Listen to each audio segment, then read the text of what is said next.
My name is Leo, and for the last 3 years, my world has been defined by the woman the world knows as Clara.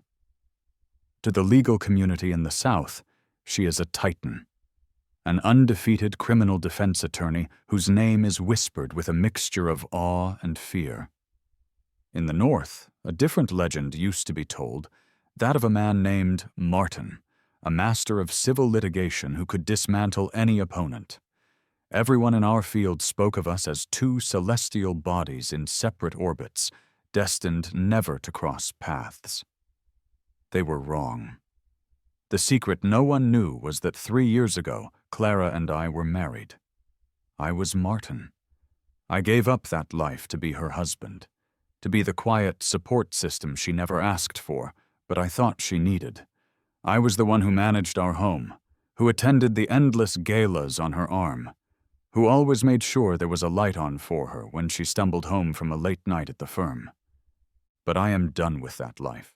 I am done pretending. Standing by the large bay window of our sterile, modern home, I stared at my phone's screen. The number was buried deep in my contacts, unused for years. After a moment's hesitation, I finally pressed dial. On the other end, the shocked voice of my old law partner, Vincent Vance, crackled through the speaker. "Am I dreaming? Leo, is that you?" "I'm making a comeback," I said. My voice was soft, barely a whisper, but in the silence of the empty house, it felt as sharp as a blade. "Are you serious?"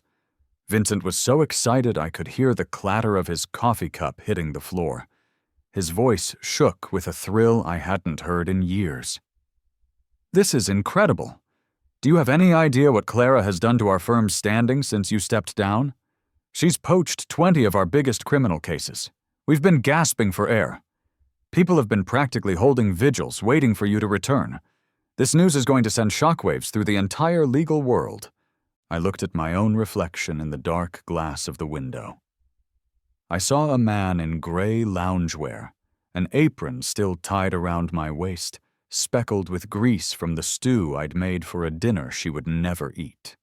No one looking at me would ever guess that I was once Martin, the dominant force in criminal law who could reduce seasoned attorneys to stuttering messes. "So, does she know?" Vincent asked, his voice lowering conspiratorially. "Does Clara know who you really are?" "She doesn't need to know," I cut in, my tone final. "I plan to divorce her. The next time she and I meet, it will be in a courtroom." After ending the call, I was about to turn away from the window when my phone buzzed. A text from Clara. "Drank too much. Come get me." It was her usual style.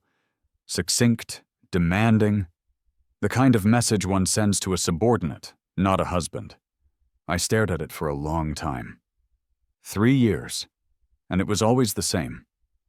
When I arrived at the nightclub, the thumping bass vibrated through the soles of my shoes. I made my way to the VIP room and could hear the boisterous laughter from inside before I even reached the door. Just as I was about to push it open, a man's voice carried clearly. "Clara, how many wins is that in a row now? You're basically a goddess in this field. Is there any case you can't win?"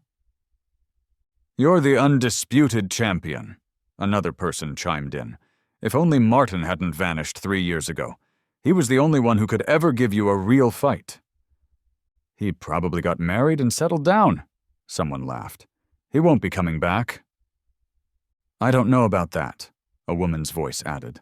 "Clara's been married for 3 years, and she's never home, always working. But seriously, Clara, you've never really been a fan of your husband, Leo, have you? After all this time, isn't it obvious she can't stand guys like him? She only married him after a drunken night. She needs a worthy opponent, someone who can challenge her, someone like Julian." Hearing Julian's name darkened my vision. I pushed the door open. The room fell instantly silent. Everyone exchanged nervous glances, their party mood evaporating. I ignored them, my eyes scanning the dim room until I found her. Clara was slumped on a velvet couch, her beautiful face softened by the low light, her composure gone.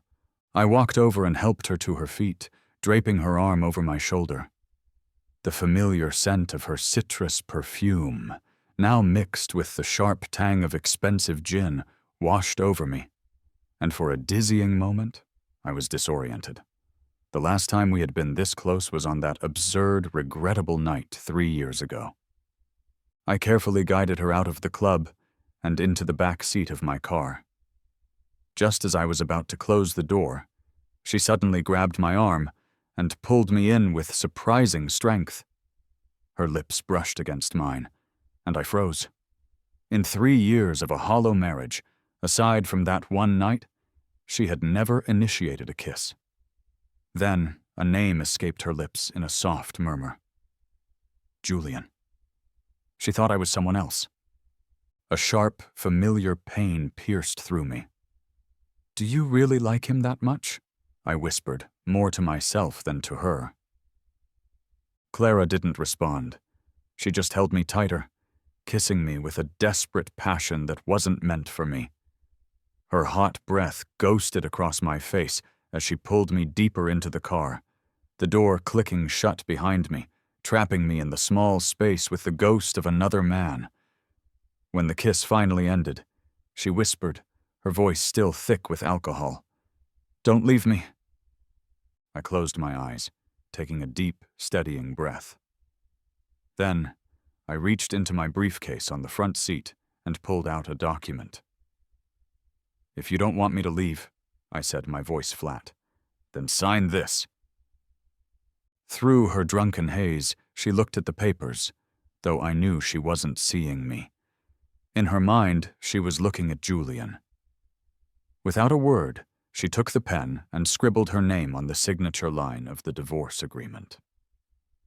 "Clara," I said softly, a bitter smile touching my lips.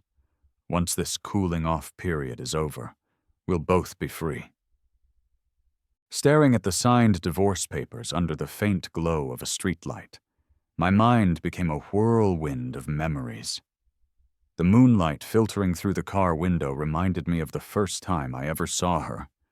It was during a major cross-state case. I had just won a massive lawsuit, leaving the opposing corporation in financial ruins. As I was exiting the courthouse, high on the victory, a man, the CEO I had just bankrupted, lunged at me, his hands closing around my throat. As I struggled for breath, a hand suddenly shot out and gripped my attacker's wrist with incredible force. "Assaulting someone on courthouse steps? Are you trying to add another charge to your list?"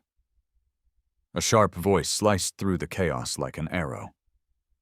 Looking up, I met a pair of clear, dark eyes that made my heart stop. I later found out that my rescuer was Clara, my unknown rival from the South. After that encounter, I found myself making frequent trips south. I watched her from the back of courtrooms as she decimated her opponents with flawless logic. I saw her pondering cases by her office window late at night. I even started intentionally visiting the coffee shops and restaurants I knew she frequented, but she never once recognized me. Not as Martin, the lawyer, or Leo, the man. Until one night I found her at a bar, completely intoxicated. She gripped my wrist with that same surprising strength, her voice raspy. "Why did you have to leave?" I didn't understand what she meant, but before I could process it, her kiss came down on me like a storm. We spent the night together. The next morning, she stared at the damning bloodstains on the sheets in a long, heavy silence before finally looking at me and saying, "Let's get married." I was quiet for a long moment, stunned. Then I nodded. The next day I quit my job, packed up my life, and buried my Martin persona, all for her. After the wedding, she was always cold, always distant. She was rarely home, and we never shared a bed. I told myself it was just her nature, that she was focused and driven.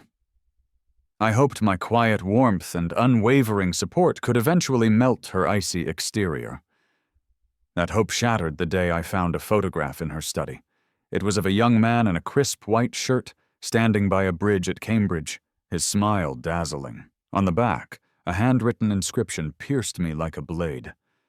"If I can't marry you, marrying anyone else is the same."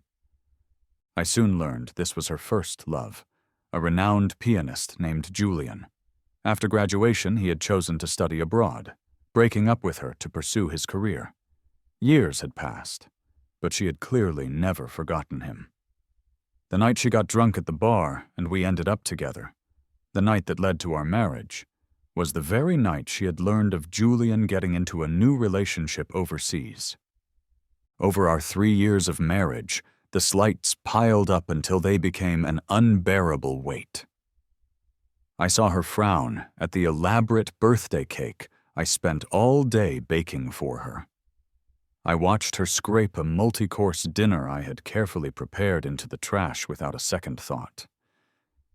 I endured being abandoned on the side of a highway because she had to rush to the airport to meet Julian's arriving flight. At that moment, something inside me finally died. I wasn't a masochist. I couldn't keep chasing a woman who didn't have me in her heart, especially when it was so painfully obvious it belonged to someone else. Why not return as Martin? Why not let her finally be with the man she so clearly still loved? After carefully placing the signed divorce papers in my briefcase, I drove home. I carried the still-drunk Clara to her bedroom, laid her on the bed, and then began to pack my own things. The next morning, Clara stumbled out of her room, groggy from a hangover. She saw the packed suitcases lining the hallway. "What are you doing?" she asked, frowning. I paused from folding a shirt, and then resumed the motion. "Just packing," I said simply. Scenes like this, of me tidying or organizing, were so common in our marriage that she didn't think much of it. She assumed I was doing another chore, so she just shrugged and went to wash up. After I had sealed the last box, the doorbell rang. I wasn't expecting anyone so early. When I opened the door, I saw him. Julian. He was dressed casually, a gentle, unassuming smile on his face. "You must be Clara's husband, right?" he said, extending a hand. "Hi, I'm Julian, an old friend of hers. Is she home?" I stared at him for a moment, then nodded and stepped aside to let him in. Just then, Clara came out of the bathroom. Seeing Julian, her expression shifted subtly. There was a clear flicker of joy in her eyes, though her voice remained cool. "Why are you here?" Julian looked down, a little sheepish, and pulled a document from his bag. "Clara," he began, "you know I'm back this time to plan my divorce, but my case is proving to be really tough. No lawyer wants to take it. I was wondering if you could help me." Before he even finished his sentence, Clara had taken the papers from his hand. "Okay," she said. She immediately called her law firm's partner, telling them to reassign all of her ongoing cases because she was going to focus entirely on this one divorce. The partner on the other end was audibly shocked. "Clara, our firm specializes in major criminal cases. Why are you suddenly taking on a divorce case? And from what you've described, your client doesn't have strong evidence to prove the marriage is irrevocably broken. The court is likely to dismiss the petition. I'd suggest your client find a civil law attorney who specializes in this. Frankly, you don't need to risk your perfect win rate on a case you're likely to lose." The call was on speaker, so Julian heard every word and began to look nervous. "Maybe I should find someone else," he started to suggest. "No need," Clara cut him off decisively. "I'll handle this. You just focus on your concert tour and don't worry about a thing." From the balcony where I was watering the plants, I saw and heard everything. Based on my own experience handling over 1,000 divorce cases as Martin, I estimated Julian had an 80% chance of losing. Clara had no experience in this area of law. Even with her talent, she'd need a significant amount of time just to familiarize herself with the relevant statutes. Moreover, it was an international divorce involving complex legal regulations across different jurisdictions. As skilled as she was, Winning was a long shot. The old Clara, the cautious and rational strategist, would never have taken on such a thankless and potentially losing case. She only agreed because the person asking was Julian, her unforgettable first love. I turned my attention away from them. Over the next week, Clara truly did set all her other work aside. She spent every day at home, poring over legal codes and case files. The light in her study burned all night long. Julian came by daily, ostensibly to check on the case's progress. She seemed to know all his preferences, having his favorite coffee brewed before he even arrived. She took the time to trim and water the bouquets of flowers he brought, as thanks, and even replaced the lamp in her study because he had casually mentioned it was too dim. Clara had never once asked if I preferred tea or coffee. She didn't know or care what kind of plants were in our house, which lights needed fixing, or if the drains were clogged. But for Julian, she seemed to shed her unapproachable, genius lawyer persona, revealing a warmer, more genuine side I had never been allowed to see. Watching this familiar, yet completely unfamiliar version of my wife, I chuckled to myself without saying a word, quietly continuing to sort through the belongings I wouldn't be taking with me. After tossing one last box of old clothes, I came back inside to hear her on the phone again, her partner's voice clear from the speaker. "Clara, I'm really not skilled at divorce cases. Why don't you ask your old rival, Martin? He's incredibly experienced, having handled thousands of them without a single loss. Plus, he has a ton of experience with international divorces, so he might have some good advice for you." Hearing this, Clara paused. Wanting Julian to get his divorce as smoothly as possible, she, with all her pride, decided to find Martin's contact information. Once she had the number, she punched it into her phone. A second later, my phone, which was in my pocket, began to vibrate. I took it out and saw the caller ID simply read, "Wife." I let it ring. After 8 attempts with no answer, Clara frowned. Julian, handing her a fresh cup of coffee, comforted her softly. "Martin is probably busy. We can try again later." Clara nodded, but as she hung up, she accidentally knocked over the coffee, soaking the documents on the table. The tissue box was empty, and as Julian turned to get another, she called out to me instead. "Leo, bring some tissues." I grabbed a pack from the kitchen and brought it to her. I noticed she had dialed the unknown number 8 times, but there was no name saved for it, just a string of digits. It turned out Clara had never even bothered to save my number in her phone. No wonder she didn't realize the man she was so desperately trying to reach was standing right in front of her. Chuckling quietly to myself, I went back to the kitchen and made a simple breakfast. While eating my sandwich, I saw her try the number again, and again I ignored it. Finally, out of patience, Clara stood up and headed to her study. "Maybe he changed his number. I'll ask someone to get me the contacts for his old firm in North City." Hearing this, my gaze tightened. If she contacted my old firm, their gossipy nature meant they would undoubtedly spill every detail about my identity, and right now I didn't want her to know. So I shifted my attention to Julian. "Julian," I said calmly, "I actually know a bit about the issues you're facing. In divorce suits, the plaintiff needs to—" I briefly explained the applicable laws. Julian didn't quite grasp the legal complexities and quickly called Clara over. I repeated my explanation for her. Clara understood immediately, but her eyes held a complex, unreadable emotion as she looked at me. "How do you know all of this?" I sipped my milk, my tone light. "I graduated with a law degree from S University 5 years ago. I remember reading about a divorce case file very similar to Julian's. The plaintiff lost due to inadequate evidence, but the attorney on the other side used some interesting rules from international private law. I had handled that case personally, so I knew it inside and out. Watching me speak with such confidence and ease, Clara suddenly seemed to realize that I wasn't quite the simple, stay-at-home husband she had always imagined. For the very first time, I saw a flicker of genuine curiosity in her eyes, a desire to ask about my past. But it wasn't the right time.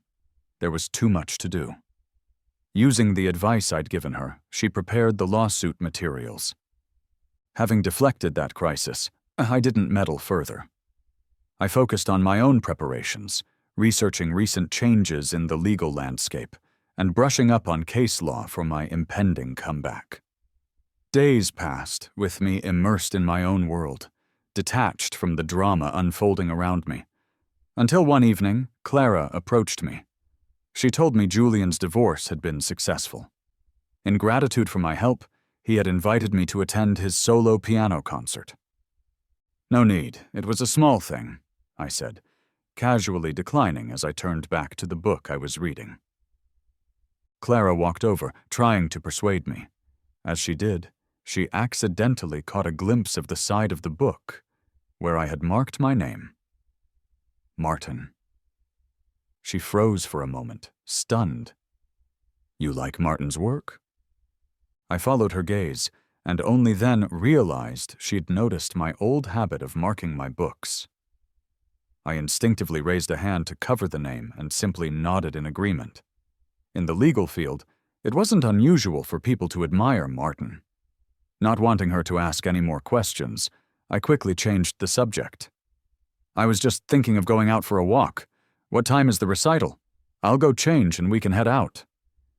Luckily, she didn't seem inclined to press the issue. She just nodded, and soon we were in the car on our way to the concert hall. An assistant escorted us to the VIP section. "Clara, it's so good to see you again," the young woman gushed. "You've been at every single one of Julian's performances these past few years. No matter where he plays in the world, you're always there with a bouquet of tulips, his favorite. I used to think you were single. I had no idea you were married. And your husband is so handsome. You two must be very happy together."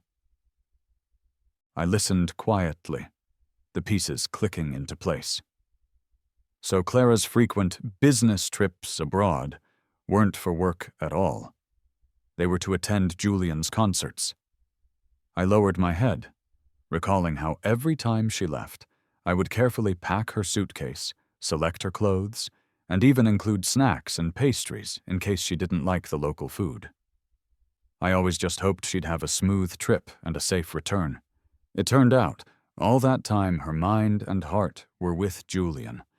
I chuckled at my own foolishness, a wave of melancholy washing over me. But it didn't matter anymore. Soon she would be free to openly pursue her true love, and I would be free of this charade.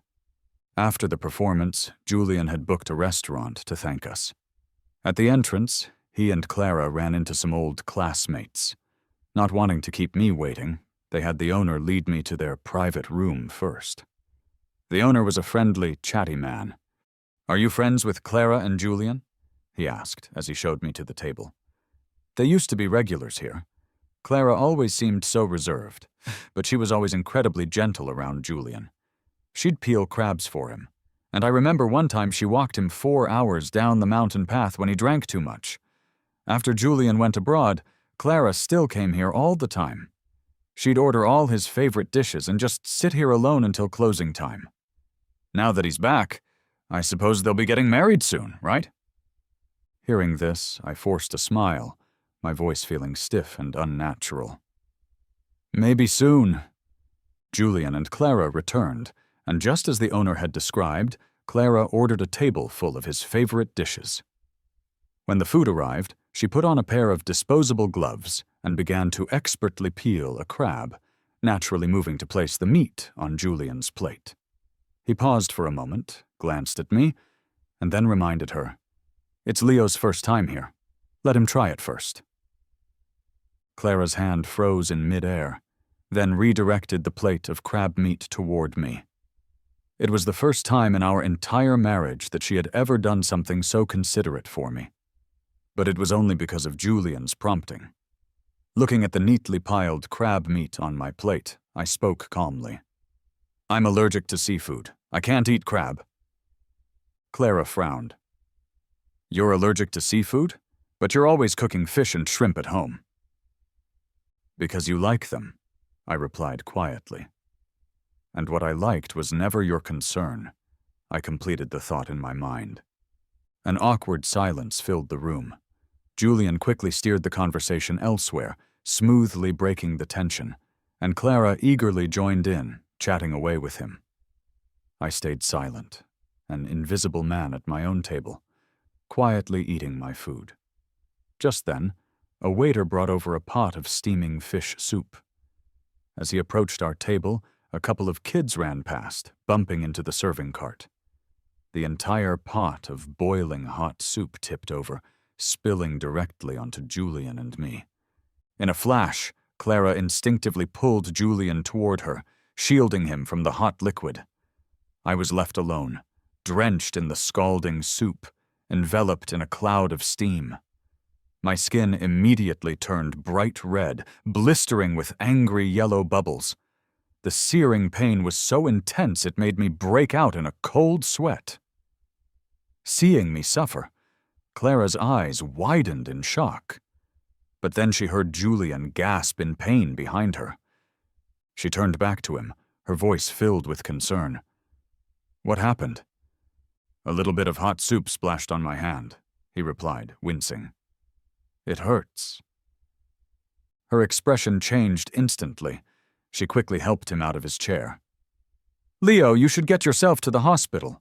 Julian's hands are for playing the piano. Even a tiny injury could be career-ending. Without waiting for my response, she swiftly left with Julian, leaving me behind. I watched her go, my eyes turning red not from the pain, but from the tears I refused to let fall. Alone and covered in blisters, I made my way to the hospital. I finalized the divorce paperwork the next morning and picked up the official certificate. As I was returning home, I ran into Clara, who was just heading out. I wanted to be upfront with her, to end things cleanly. Clara, I called out, have you got a minute? I have something important to say. She glanced at her watch. Her voice rushed. If it's important, let's talk about it tonight. I have to go now. Well then, there's no need to talk, I said, holding out the document. This is for you. Clara, busy texting Julian, took the divorce certificate from my hand without even looking at it and tossed it into the drawer of the entryway table. Grabbing her keys, she turned and left. Okay, she said over her shoulder. Aren't you meeting friends today? Have fun and come back soon. No, I thought, watching her leave for the last time. This time I'm not coming back. I went back inside, picked up my packed bags, and walked out of the villa.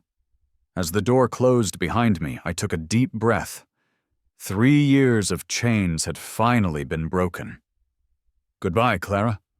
The next time we meet, I won't be your husband. I'll be your adversary, Martin. My first day back in North City, I went straight to my old law firm. When I pushed open the glass doors, every eye in the office turned to me.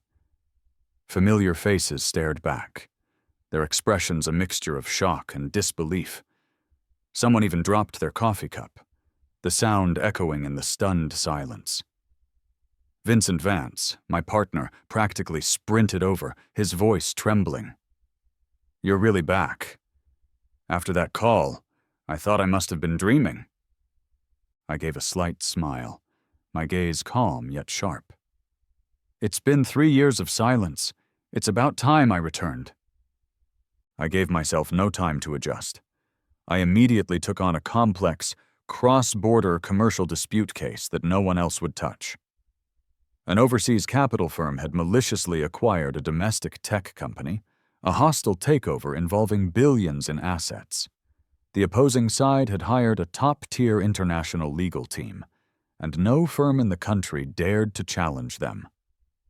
I signed the contract without hesitation. The trial is in 3 days, my new assistant said, her voice filled with concern. Closing the case file, my voice was calm, yet commanding.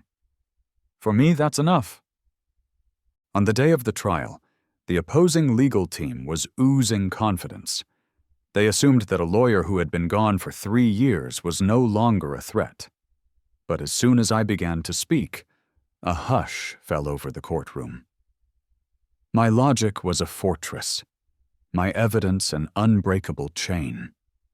I had anticipated all of their arguments in advance. Every time they attempted a rebuttal, I precisely pinpointed the loopholes in their reasoning, dismantling their case piece by piece. According to Article 37 of the International Commercial Law, I stated, my voice cutting through the silence, the contract you provided contains obvious fraudulent clauses, and your agent deliberately withheld crucial information when signing. My voice wasn't loud, but it was piercing.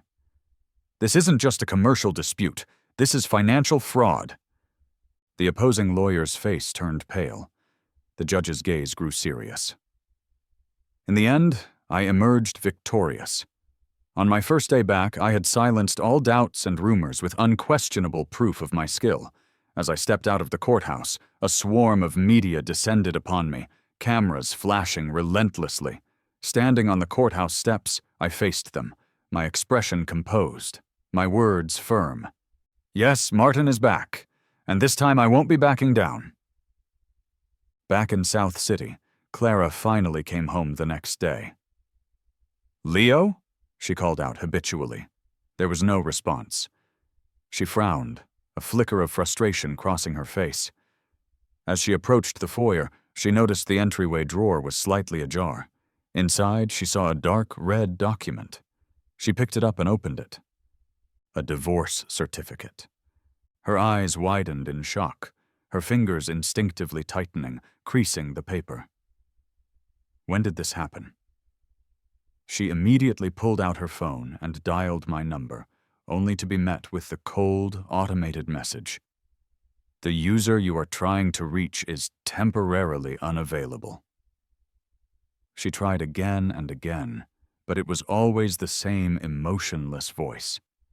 She scrolled through her contacts, intending to call my friends, only to realize with a jolt that she had never even saved my number, let alone the numbers of anyone I knew. She opened her messaging app and typed, "Where are you?" A bright red exclamation mark appeared next to the message. He had blocked her. She suddenly realized that in the past 3 years, she had never once initiated contact with him. Every conversation was started by me, or was a brief, one-way command from her. Now that I was gone, she had absolutely no way to reach me. Her mind was spinning when Julian called. "Clara," he began, his voice hesitant. "I heard you and Leo got divorced." Clara paused for a long moment before quietly confirming it. A sigh of relief was audible on Julian's end, and his tone lightened.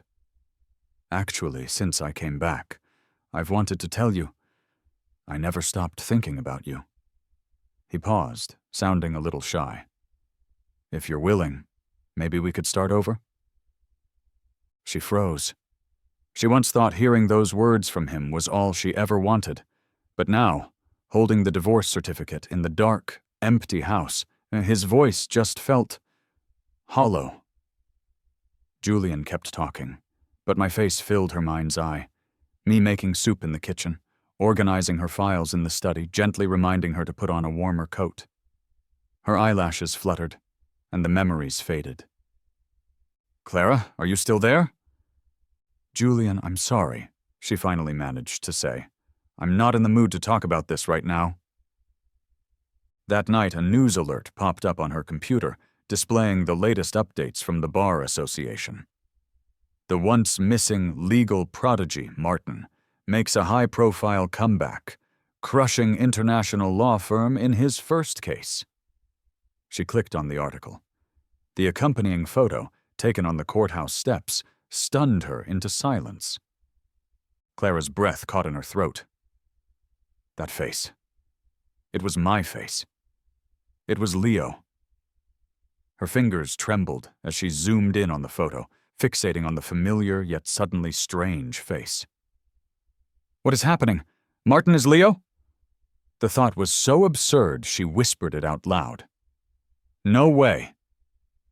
Then, the memories came flooding back. Me, late at night on the couch, reading a book on international commercial law. She recalled seeing the name Martin marked on the book's edges, dismissing it as something I'd idly jotted down. She remembered how I had analyzed Julian's divorce case with such precision, discussing past cases and relevant law with an ease she had overlooked. He was always right there, in front of her, but she had never truly seen him. She had never truly seen her own husband. Stunned, Clara jumped up, grabbed her car keys, and ran out the door. She had to find me. She had to get answers. But just as she stepped outside, her phone rang. It was her law partner. Clara, did you see the news? Martin made a comeback. He's actually your husband, Leo. Her fingers tightened on the steering wheel, knuckles turning white. I know, she said, her voice hoarse. I'm going to find him now. Find him? Where are you going to find him? He's in North City. She hung up, slammed her foot on the gas pedal, and the car shot off into the night. She drove straight through, arriving in North City late. She didn't check into a hotel, but went directly to my old law firm. The building was dark. She stood on the pavement below, staring up at the black windows as if she could will my silhouette to appear. Leo, Martin. The names intertwined in her mind, a blunt knife slowly twisting away at her sanity. The whole world seemed to know who her husband was, and she, his wife, had been kept in the dark. Back in her hotel room, she scrolled through the few photos she had of me on her phone. Most were of my back as I stood cooking, or of me as a quiet figure in the corner of a room. She had never really taken a picture of my face, just as she had never really taken the time to understand the man she married. She felt a surge of anger at my silence, and a deeper, more profound anger at her own obliviousness. She threw her phone against the wall, the sound of the screen shattering, echoing in the silent room. The next day, at the North City Intermediate Court, I had just wrapped up a trial. I was walking out, my stride steady, my gaze sharp, looking every bit the man I used to be. Leo, a familiar voice called from behind me. I paused, but didn't turn around. It was a mirror image of all the times she had left me behind. Clara caught up, grabbing my wrist with a grip so tight I almost winced. Why didn't you tell me you're Martin? She demanded, her voice raspy and thick with suppressed anger. I slowly turned, my eyes meeting hers. They were calm, cold. A humorless smile touched my lips. Why didn't I tell you? Clara, for 3 years, did you ever once ask? Did you ever once care who I was beyond the man who did your chores? You ignored me, you overlooked me, and now you have the audacity to question me for hiding something you never bothered to look for? Her breath hitched. My eyes were so cold, so distant. It was like she was looking at a complete stranger. In the busy courthouse corridor, lawyers and reporters noticed our standoff and began to watch quietly. I gently pulled my hand from her grasp, smoothing the sleeve of my suit. Clara, please have some self-respect. We're just colleagues now. Perhaps in the future, we'll even be opponents. I lifted my chin slightly, my icy gaze meeting hers. The next time we meet, it will be in court. With that, I turned and walked away, my back straight as a board, showing no sign of the man who had loved her for 3 years. Clara just stood there, her hand clenching and unclenching at her side. The image of the divorce certificate, which she had finally retrieved from the drawer, loomed in her mind, stopping any urge to chase after me.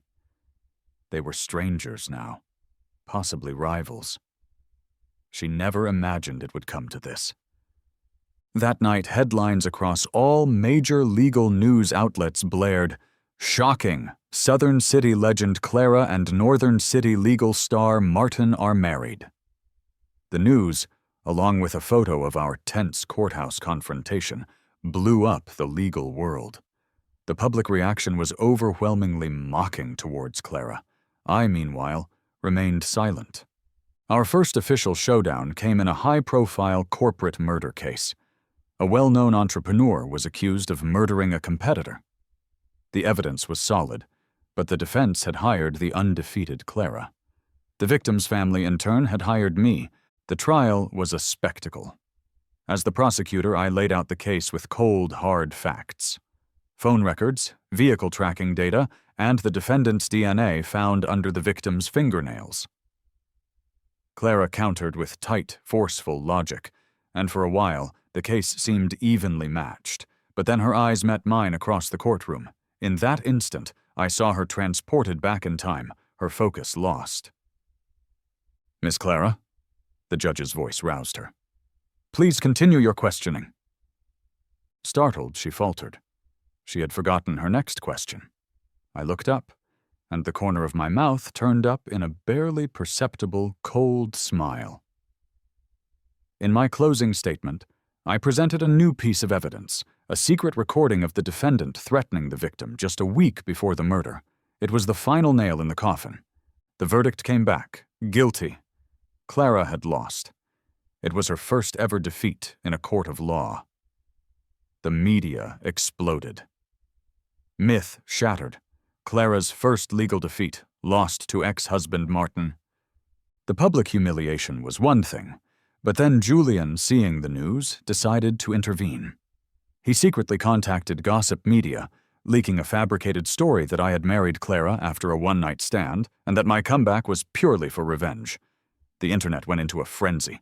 Reporters swarmed my firm, shouting questions. "Did you marry Clara through unfair means? Is your comeback a revenge play?" I moved through the crowd, my face a mask of indifference, until one reporter's question stopped me in my tracks. "Did Clara never love you?" I paused, then slowly turned to face the cameras. My voice was calm but firm. "Firstly, the online claims are baseless rumors. Secondly, my marriage to Clara is over. I ask that everyone focus on the law, not on gossip." Clara saw the news and knew instantly who was behind it. "You leaked it," she said to Julian over the phone, her voice icy and certain. "I just told the truth," he protested. "The truth," she scoffed, "is that 3 years ago I was drunk and mistook him for someone else. I proposed marriage to make amends. He was never at fault." "You've fallen for him, haven't you?" Julian's voice cracked. Clara didn't reply. She just hung up. I knew I had to control the narrative. The next day I held a press conference. Standing alone at the podium, I made my own statement. "My marriage to Clara was not a one-night stand," I began, my voice cold and steady. On the large screen behind me, I projected the evidence. Surveillance photos of me helping a drunk Clara that night. The text message from her the next morning. "Let's get married." And finally, the proof of my injuries from the restaurant, the emergency room report detailing the severe burns. The final photo was a picture of Clara carrying a barely injured Julian out of that same restaurant, her face a mask of worry. The contrast was damning. The narrative shifted instantly. Public opinion turned ferociously against them both.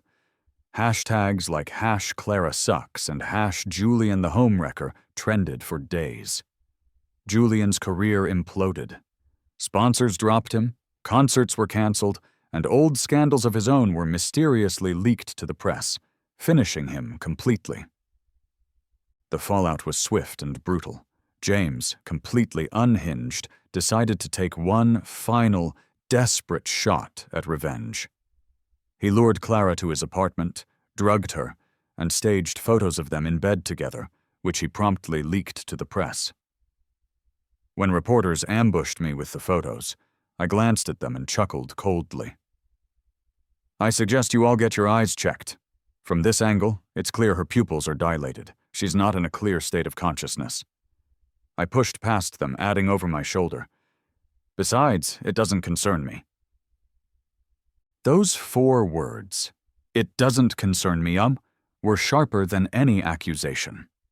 They were a public declaration that I was done.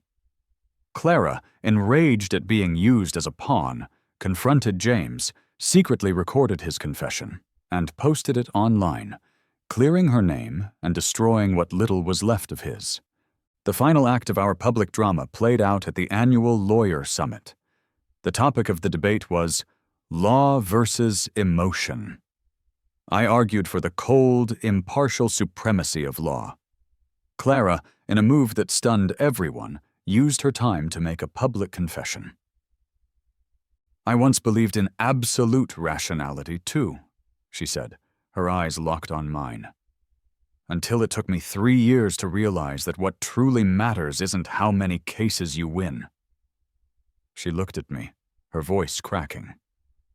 "I lost you." She stepped down from her podium and walked toward me. "I mistook obsession for love.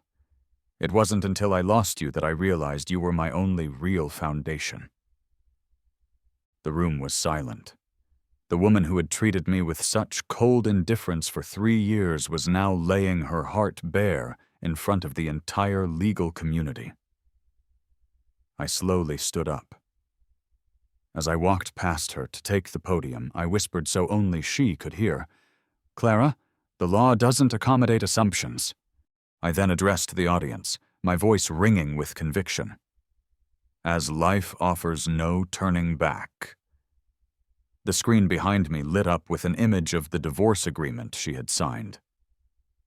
"Legal documents remain clear as day. Once enacted, they cannot be revoked." It was a complete and utter repudiation. My argument was complete.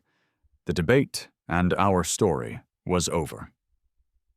Backstage, she blocked my path. "Leo, you have to believe me. I didn't know he would come." I stared at her for a long moment before a small, tired smile touched my lips. "Does it matter? Even without Julian, our problems were always there. What you love is a fantasy of me. It took a change of identity for you to suddenly feel regret, to suddenly be sincere. Clara, is your sincerity really that cheap?" A week later, I learned that she had gone to a notary office and signed over her entire fortune, her law firm shares, real estate, investments, everything, to a legal aid fund established in my name. The gesture was enormous, a desperate attempt to prove her words. But it was too late.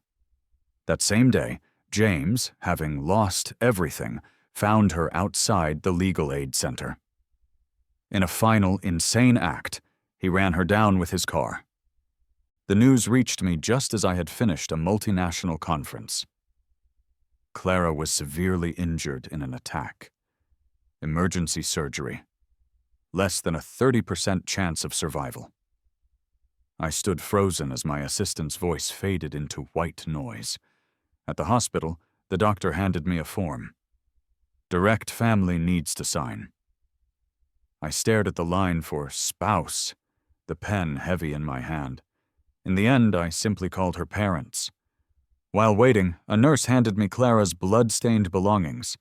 Inside a manila envelope, I found the donation papers. All of it, given away. For me. 3 years later, my public welfare law firm, The Scales, was a pillar of the community. At its inauguration, I spoke of fairness and balance. In the back of the room, I saw a frail figure wearing a mask and leaning on a crutch. It was Clara.